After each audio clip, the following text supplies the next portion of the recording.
Olá, hoje o nosso entrevistado é Aquiles Batista Ferreira Júnior, professor de Publicidade e Propaganda da Unibrasil, que está lançando o livro Marketing Político e Eleitoral, uma analogia entre o mundo corporativo e a política. Professor, a gente só pelo título já pode saber, já entende um pouquinho sobre o que fala o livro, né? A ideia é mostrar as estratégias de mercado do mundo corporativo nessa analogia com a política e chamar a atenção principalmente das pessoas mais jovens, daquelas pessoas que já criaram uma aversão à política.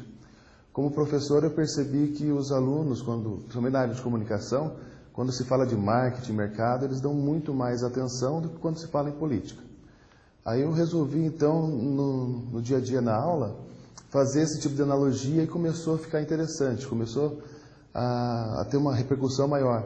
Então, quando eu pego, por exemplo, e coloco o candidato como se fosse um pseudoproduto, ele cria, né, um vínculo bem interessante com o que acontece no mercado eleitoral. Claro que quando nós falamos de produto, é guardado as devidas proporções, né? Um ser humano, um homem, nunca será um produto como um sabonete. Mas nessa questão da analogia funciona muito bem, sim. Então o que o professor quer dizer é que, assim como as estratégias de marketing fazem com que um candidato seja visto ou encarado como um produto, o nome dele pode ser visto como uma marca, é o que pega. Exatamente isso.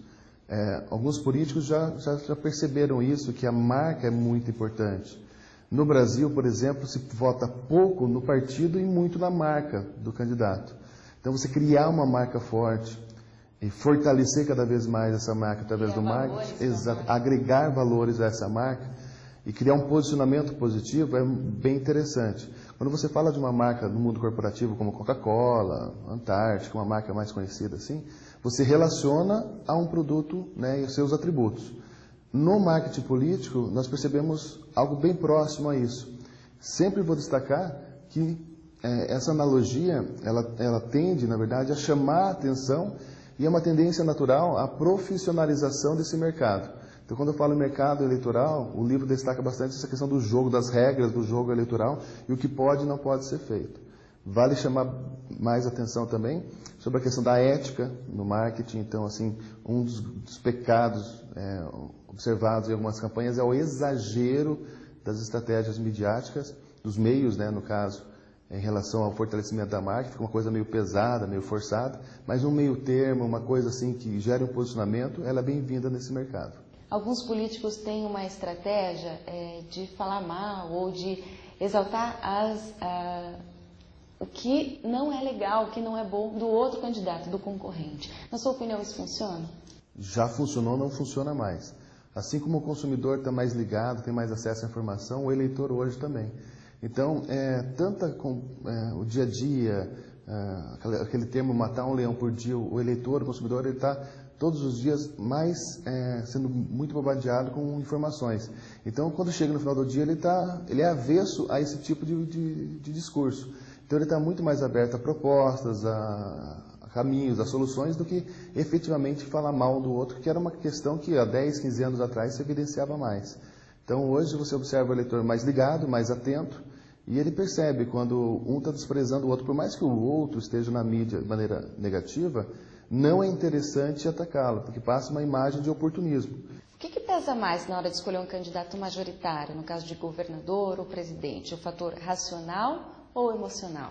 Eu posso falar, de acordo com essa pesquisa, eu fiquei 5 anos pesquisando sobre isso, vai muito para o fator emocional. É bem próximo ao que acontece às marcas. Então você vai pegar assim, um cidadão que compra uma Harley, uma marca Harley Davidson, chama-se Love Marks, né?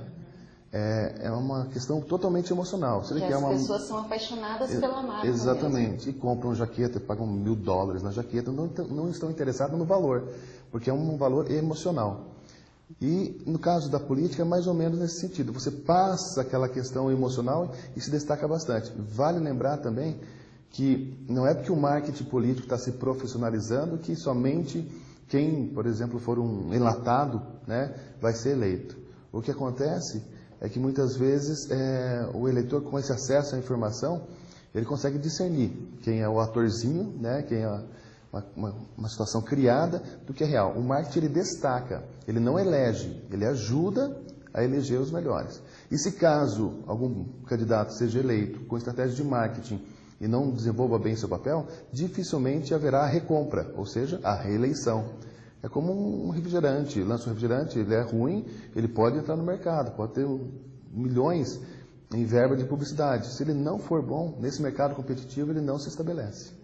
E nesse processo de decisão, o que o eleitor mais leva em conta na hora da escolha do candidato?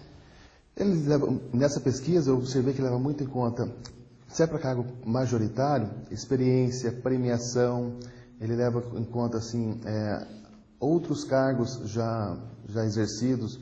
Então, assim, a questão de mostrar, de comprovar que o cidadão já conseguiu mostrar a sua marca e criar o seu conceito dentro do mercado, é um dos fatores bem relevantes na hora da escolha do candidato. Esse jogo da comunicação é que é interessante. Então, você vai perceber que nos cargos majoritários, eles levam em consideração a experiência, como eu já disse, e o vínculo emocional. É muito forte nesse sentido. O que um candidato proporcional, como um deputado, pode fazer para se destacar no meio de tantos outros concorrentes?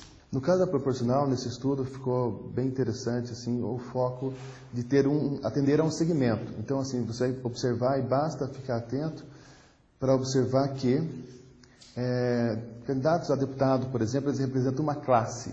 Então, a representação de classe é pecuária, se é o pessoal da indústria, se é o pessoal do comércio. Então, a representação de classes é muito forte nesse sentido. Aliado a uma boa parceria à majoritária, o que é isso? É o cidadão X, que é conhecido lá na região noroeste do estado do Paraná, se aliar ao candidato a governador que está bem naquela região. Então, vincula uma imagem do majoritário vitorioso, vincula a imagem do candidato a deputado. Isso acaba fortalecendo. Destaco mais uma vez que só o marketing não ganha eleição. Tá? Eu tomo muito cuidado no livro para destacar que o marketing ele auxilia e é uma ferramenta que tem se profissionalizado cada vez mais. Eu tenho até um projeto, já passei para a editora e já está pré-aprovado, para um segundo livro que seria sobre marketing religioso. Então, eu quero usar os mesmos conceitos e provar para a A+B que isso pode ser benéfico. Mas daí vai dar um outro pano para a manga, né? É uma outra loucura. Para a gente terminar, professor, um exemplo de um político que tem uma marca forte. Um exemplo, até eu cito no livro eu cito vários, né? No sentido positivo e negativo. Vamos pegar hoje dois, né? Para não tomar partido, vamos pegar um aí do PT, por exemplo. Há 1 ano e meio atrás, 2 anos e meio atrás, ninguém sabia quem era a Dilma. Então, você falar que a mídia, que do latim é meio de comunicação, que o marketing não criou essa imagem e plástica e associa a imagem ao presidente, a coisa toda, está aí, né, despontando nas pesquisas. Então, assim, você falar que o marketing não ajudou seria tapar o sol com a peneira, né? Isso existe e é muito bem-vindo, inclusive, né? O eleitor é que nós estamos aprendendo a discernir o certo do errado. Um exemplo regional aqui, nós podemos pegar o caso do ex-prefeito Beto Richa, com a campanha dele, a última campanha do FICA, onde as pessoas, eu presenciava isso em sala de aula, os alunos disputavam o adesivo. Então, tinha ali alguns partidários, tal, os alunos vinham, entregavam o santinho e falavam, tal. E eu percebia, sempre escutei muito, que existia uma tendência ao pessoal a usar ali o santinho não, no caso, o adesivo do FICA, porque era uma questão de credibilidade, como se fosse um selo de garantia. Eu sou curitibano e tenho orgulho disso. Então, criou-se essa imagem bacana. Se não me engano, 7 vezes eleito o melhor prefeito do Brasil. Então, isso foi utilizado também para engrandecer, enaltecer a questão do cidadão curitibano. Então, ele tinha orgulho, sim, tanto é que o menino fez 80% dos votos para prefeito de Curitiba, né? Então, não quer dizer que ele ou a Dilma sejam somente frutos do marketing, mas um bom marketing auxilia. Marketing, lembrando, ele significa entender e atender as necessidades do consumidor. Nesse caso, entender e atender as necessidades dos eleitores. Ok, professor Aquiles Batista Ferreira Júnior, muito obrigada pela sua participação aqui no Telejornal da TV Sinal. Eu que agradeço a oportunidade e parabenizo o trabalho desenvolvido pela TV Sinal.